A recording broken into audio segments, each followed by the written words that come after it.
আমি কখনো content creator হতে চাই, আজও চাই। আমি অভিনেত্রী হতে চাইছি, দুটো আলাদা জিনিস। কন্টেন্ট ক্রিয়েশন যারা বানায় তাদের সত্যি হ্যাটস অফ। মানে ওই প্রোডাকশন করা, ওই গল্প বানানো, সেটায় অ্যাক্ট করা, বা যেরকম ভাবে, দুটো ডিফারেন্ট জায়গা।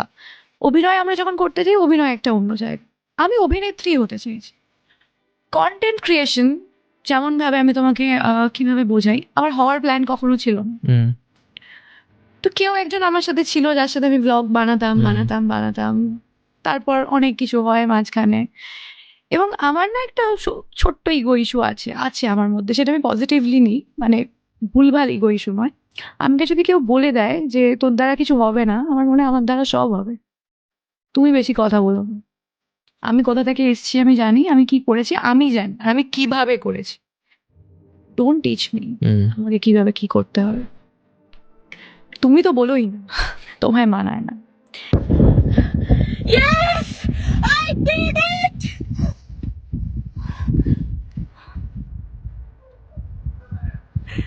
এটা শুধু আমার, শুধু আমার, শুধু আমার, আর কারণ না।